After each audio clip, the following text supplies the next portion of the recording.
This video covers the unit circle, creating, memorizing, and using it.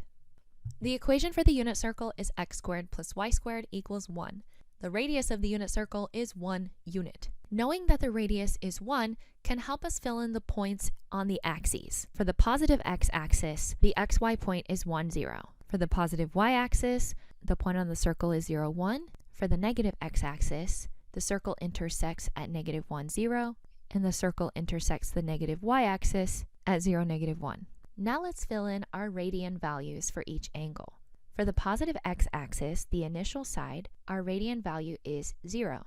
On the negative x-axis, our radian value is pi. Halfway between 0 and pi is known as pi halves. 1/2 more than pi is 3 pi halves. And a full circle is 2 pi.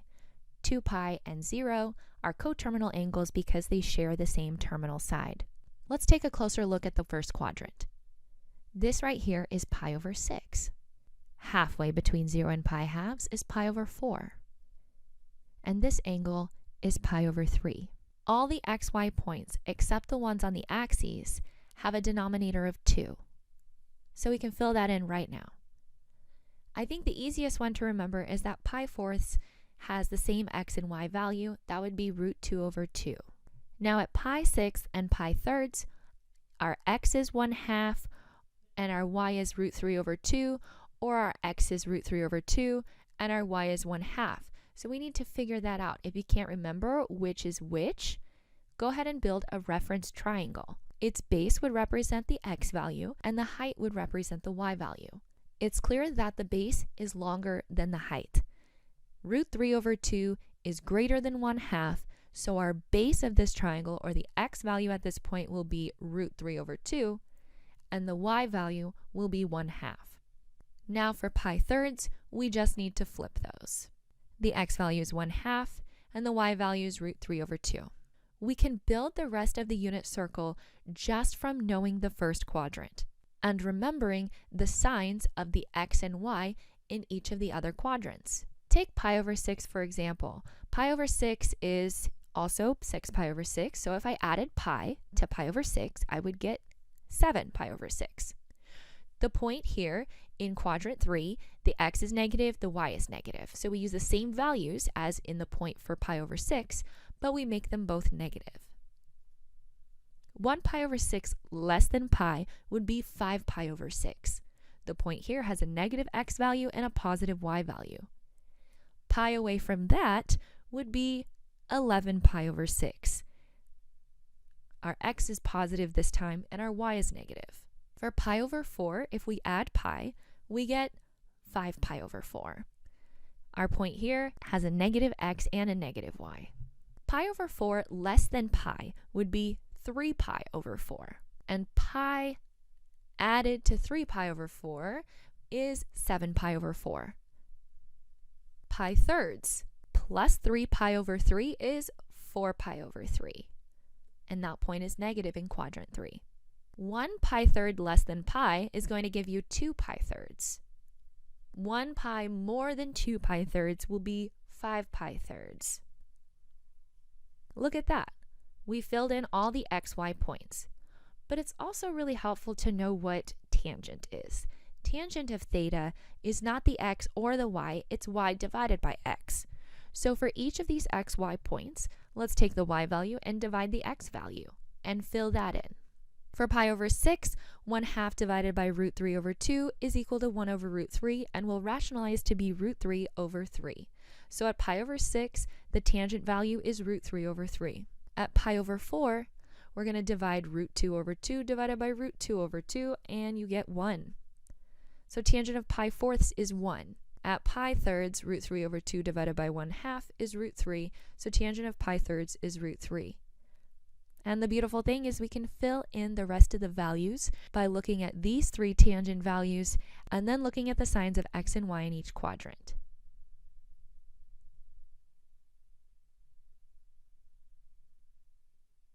Let's also not forget to fill in the tangent values on the axes. At the angle 0, 0 divided by 1 is 0. At the angle pi, 0 divided by negative 1 is also 0. But at pi halves, we're taking 1 and dividing 0. that is undefined.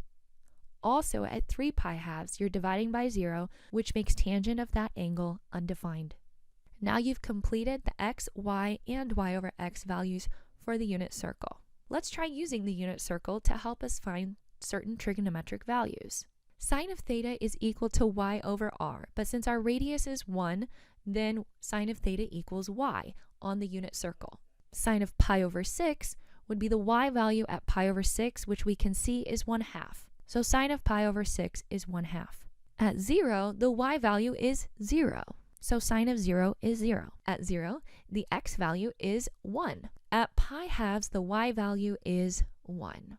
And at pi halves, the x value is 0. Sine of pi would be the y value at pi. That would be 0. Tangent of pi is that blue value that we figured out, y over x, which is 0.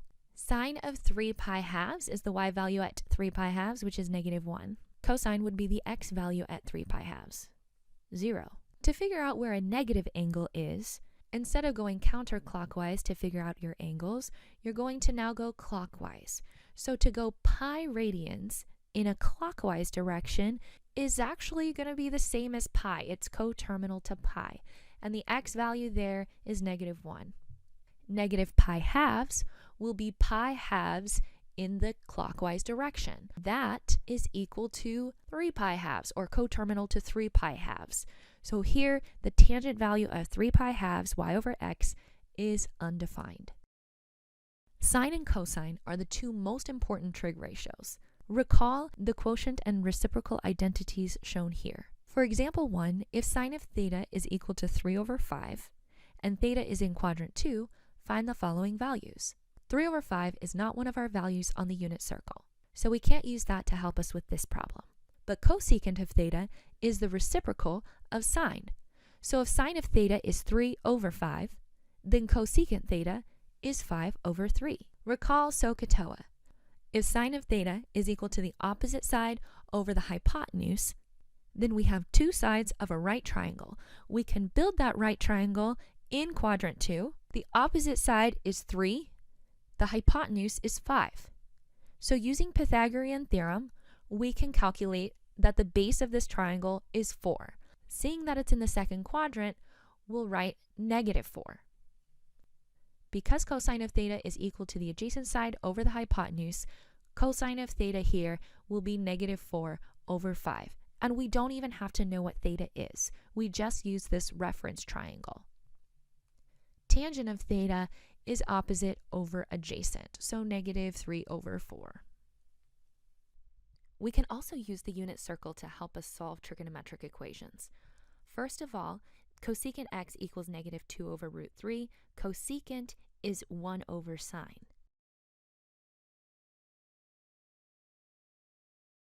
Now, if a fraction equals a fraction, we can reciprocate both of them and it will be equivalent.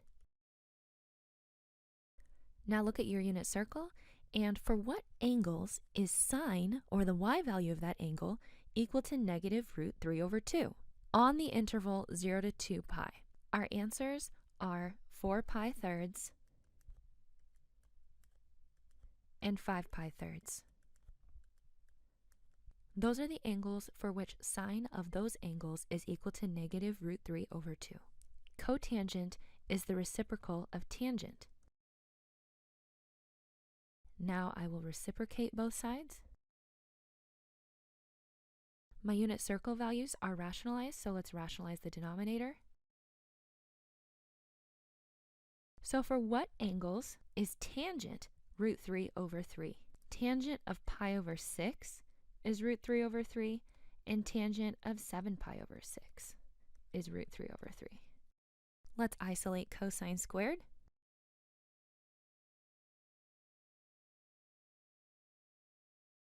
Square root both sides.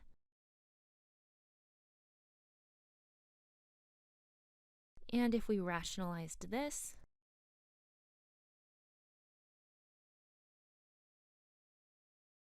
cosine of theta is equal to plus or minus √2 over 2. So where is cosine positive √2 over 2, and for what angles is cosine negative √2 over 2? pi fourths, 3 pi fourths, 5 pi fourths, and 7 pi fourths.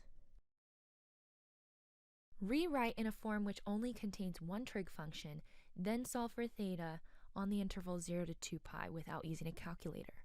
Remember our Pythagorean identity where sine squared theta plus cosine squared theta equals 1. This involves squares, so I'm going to replace the sine squared term. What is sine squared equal to? If we subtract cosine squared on both sides, it's 1 minus cosine squared theta.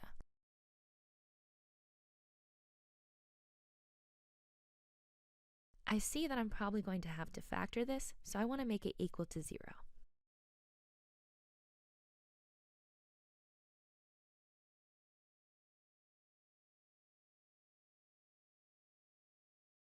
Go ahead and factor this.